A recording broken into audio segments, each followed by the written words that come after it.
오늘 나누실 성경 말씀은 시편 134편 1절에서 3절입니다. 구약 성경 901쪽입니다. 시편 134편 1절에서 3절입니다. 한 절씩 교독하시겠습니다. 보라, 밤에 여호와의 성전에 서 있는 여호와의 모든 종들아, 여호와를 송축하라. 성소를 향하여 너희 손을 들고 여호와를 송축하라. 천지를 지으신 여호와께서 시온에서 내게 복을 주실지어다. 아멘. 육신을 입고 살아가는 사람이라면 복을 싫어할 사람은 누구도 없을 것입니다. 복이란 사전적 의미로 삶에서 누리는 좋고 만족할 만한 행운 또는 거기서 얻는 행복이라고 적혀 있습니다. 사람들은 복을 받아서 행운을 누리고 싶어 하고 또 행복해지고자 합니다. 얼마 전 한 신문 기사에 이런 행운을 얻게 된 한 사람의 기사가 올라왔습니다. 호주 남성인 그는 2,200만 달러, 우리나라 돈으로 약 300억 원에 달하는 로또에 당첨되었습니다. 인생에 한 번 올까 말까한 행운이었습니다. 그러나 이 기사의 제목은 이렇게 적혀 있었습니다. 300억 로또 당첨, 5년 후 호주 청년에게 벌어진 비극적 최후. 수백억이 넘는 로또에 당첨되었지만 이후 그는 마약 중독에 시달리다 5년 만에 세상을 떠났다라는 내용이었습니다.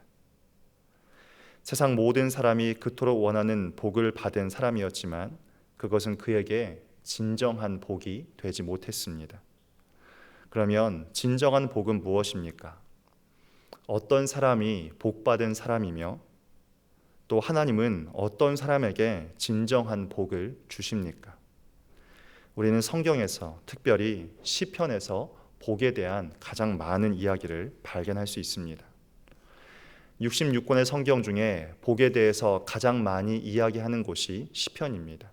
총 61회 복에 대해서 이야기하고 있습니다. 시편을 시작하는 1편 1절도 복 있는 사람은 이라는 말로 시작합니다. 성경이 말하는 복이 너무나도 많고 또 방대해서 모든 것을 다 이야기할 수는 없지만 시편을 중심으로 이 복 있는 사람에 대해서 정의하자면 복 있는 사람은 하나님의 말씀을 즐거워하는 사람이고 또 하나님을 가까이 하는 사람 정도로 할 수 있겠습니다. 이 자리에 세상의 복을 넘어서 하나님이 원하시고 또 찾으시는 복 있는 사람이 되기를 원하신다면 우리가 진정한 복을 찾기 위하여 시편을 많이 읽고 또 그 속에서 복의 의미를 발견하고 또 복 있는 사람의 삶을 살아갈 수 있는 저와 여러분 되시길 주님의 이름으로 축원드립니다. 오늘 말씀의 본문 시편 134편도 짧은 세 절의 말씀 가운데 복을 이야기하고 있습니다. 먼저 어떤 사람이 복받는 사람인지 우리에게 말씀하고 있습니다. 그는 바로 여호와를 송축하는 사람입니다. 1절에서 2절입니다. 보라, 밤에 여호와의 성전에 서 있는 여호와의 모든 종들아, 여호와를 송축하라. 성소를 향하여 너희 손을 들고 여호와를 송축하라. 1절과 2절은 복받는 사람이란 여호와를 송축하는 사람이라고 반복해서 말하고 있습니다. 시편 전체를 보면 하나님을 송축하는 것이 시편 전체의 핵심이다라고 말하는 것 같습니다. 왜냐하면 시편 8편, 19편, 104편은 하나님께서 온 우주의 창조주이시기 때문에 우리가 주님을 송축해야 한다라고 말하고 있습니다. 66편, 100편, 111편에서도 하나님께서 이스라엘의 보호자가 되시고 또 이스라엘의 은혜를 베푸시기 때문에 하나님을 찬양해야 한다라고 말합니다. 또 33편과 103편, 113편은 하나님께서 역사의 주인이시기 때문에 하나님을 찬송해야 한다라고 말합니다. 그리고 시편의 마지막인 146편에서 150편은 우리가 잘 아는 할렐루야 시편입니다. 시편의 절반 이상을 지은 다윗의 고백에는 끊임없이 하나님을 향한 찬양으로 가득합니다. 이사야 선지자도 하나님께서 우리를 지으신 목적이 주님을 찬송하기 위함이라고 분명하게 말하고 있습니다. 이사야 43장 21절입니다. 이 백성은 내가 나를 위하여 지었나니 나를 찬송하게 하려 함이니라. 성경은 우리에게 하나님이 우리를 지으신 목적이 나를 통하여 찬송받기 위함이라고 말씀하십니다. 한국교회가 주일에만 모이지 않고 새벽에, 수요일에, 금요일에 모이는 이유는 하나님을 찬송하기 위함입니다. 우리가 가정에서 모여서 가정 예배를 드리는 이유도 하나님을 찬송하기 위함입니다. 회사에 가는 차 안에서도, 홀로 있는 집에서도 우리가 해야 할 일은 바로 하나님을 찬송하는 것입니다. 그것이 주님이 우리를 부르신 이유이며 우리 인생의 삶의 목적입니다. 어떤 사람이 복받은 사람입니까? 하나님을 찬송하기 위해 지어졌다라고 하는 것을 알고 또한 그것을 행하는 사람이 바로 복 있는 사람인 것입니다. 본문은 계속해서 하나님께서 누구의 찬송을 받으시는지도 가르쳐주고 있습니다. 그들은 여호와의 성전에 서 있는 주님의 모든 종들입니다. 구약시대에 여호와의 성전에서 섬기는 이들은 제사장이었습니다. 제사장들은 전문적으로 하나님을 섬기는 일을 주관하는 사람들이었습니다. 그들이 해야 하는 몇 가지 역할이 있습니다. 첫째로 하나님과 사람 사이에서 중보적인 역할을 했던 사람으로 백성을 대신해서 하나님께 제사를 드렸습니다. 이것을 통해 백성들의 죄를 하나님께 구하고 하나님의 용서와 은혜를 백성들에게 전하는 역할을 했습니다. 두 번째로 그들은 성전을 관리하는 것과 동시에 다양한 제사를 집행해야 했습니다. 제사를 통해 이스라엘 백성의 죄를 속죄함과 동시에 그 자리에서 하나님께 감사와 찬양을 드리는 역할을 하는 것이 제사장의 일이었습니다. 마지막 세 번째로 그들은 이스라엘 영적 지도자의 역할을 감당했습니다. 이스라엘 백성들에게 있어서 율법이란 이스라엘 백성의 삶의 기준이었기 때문에 그들은 율법을 연구하고 또 하나님의 말씀을 가르치는 역할을 했습니다.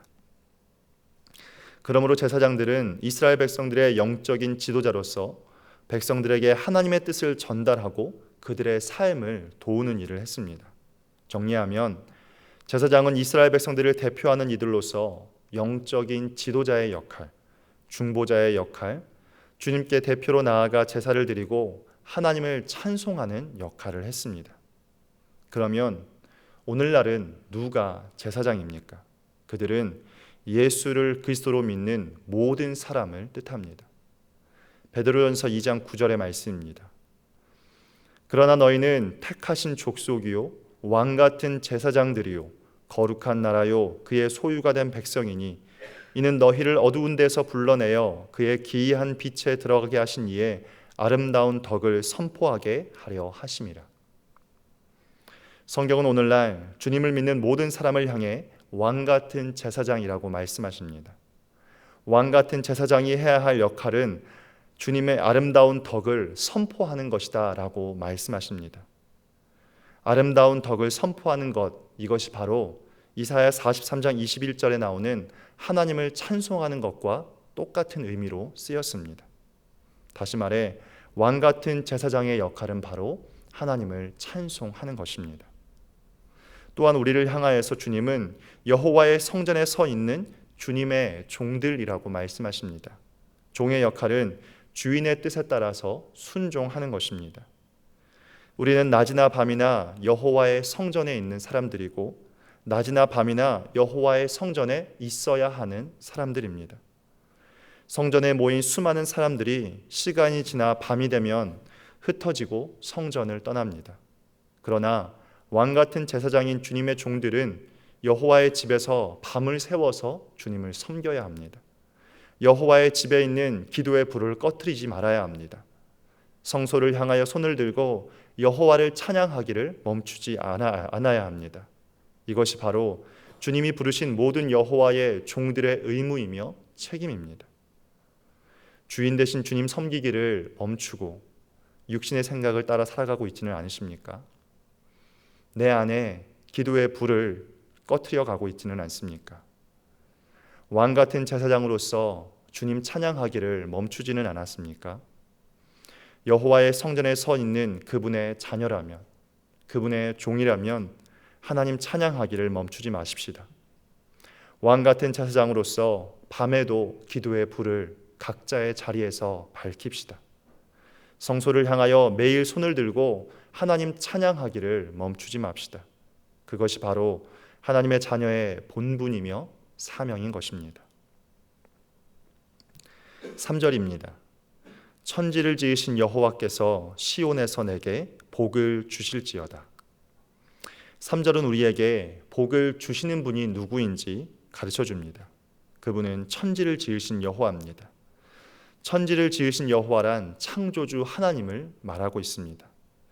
성경의 첫 시작인 창세기 1장 1절은 하나님께서 온 세상의 창조주이심을 우리에게 선포합니다. 태초에 하나님이 천지를 창조하시니라. 하나님께서 무엇을 창조하셨습니까? 천지입니다. 천지는 하늘과 땅을 이야기합니다.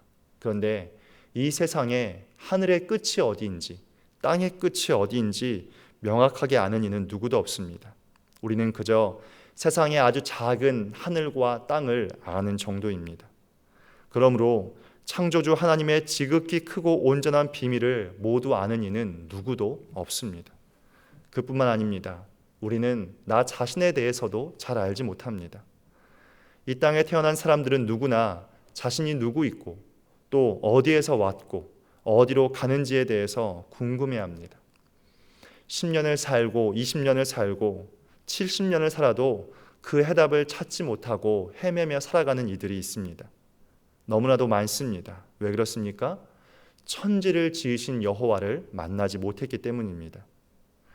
이 땅에서 아무리 오래 살아도 화려하게 살아도 그들이 그토록 원하는 물질의 복을 받아도 명예의 복을 받아도 진정한 삶의 의미를 발견하고 찾지 못한 사람은 헛된 삶을 살아가는 것에 불과합니다.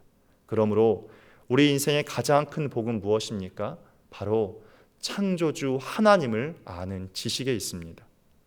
우리는 창조주 하나님을 알게 되어질 때 인간이라는 내가 어떠한 존재인지를 깨닫게 되고 창조주 하나님을 알 때 진정한 삶의 목적을 깨닫게 되어지고 창조주 하나님을 알 때 진정한 복을 누리는 인생으로 바뀌어져 가는 것입니다. 말씀을 정리합니다. 사랑하는 교우님들, 하나님은 우리에게 늘 진정한 복을 주시기 원하십니다. 그 복은 세상이 아니라 바로 창조주 하나님 안에 있습니다. 그러므로 오늘 우리는 하나님을 알기 위해서 더욱 힘써야 할 줄 믿습니다. 성소를 향하여 손을 들고 하나님 찬송하기를 쉬지 말고 하십시다. 하나님의 부르심을 받은 왕 같은 제사장으로서의 사명과 책임을 다합시다. 이것이 주님이 오늘 우리에게 하시는 당부입니다. 기도하겠습니다. 하나님 아버지, 우리 인생의 가장 큰 복은 하나님을 아는 지식을 얻었다는 사실이며 주님께서 우리를 왕 같은 제사장으로 불러주셨다는 것에 다시 한번 감사드립니다. 우리가 이 땅을 살아가면서 늘 잊지 않아야 할 창조주 하나님에 대한 지식을 잊어버리지 않게 하시고 진정한 복은 하나님을 찬양함에 있다는 것을 늘 기억하게 하여 주시옵소서. 오늘 하루도 찬양으로 시작하여 찬양으로 마치는 하루가 되기를 원합니다. 기쁠 때나 슬플 때나 부할 때나 가난할 때나 건강할 때나 병들 때나 한결같이 주님을 찬양하는 왕 같은 제사장의 삶을 살게 하여 주시옵소서. 예수님의 이름으로 기도드립니다. 아멘.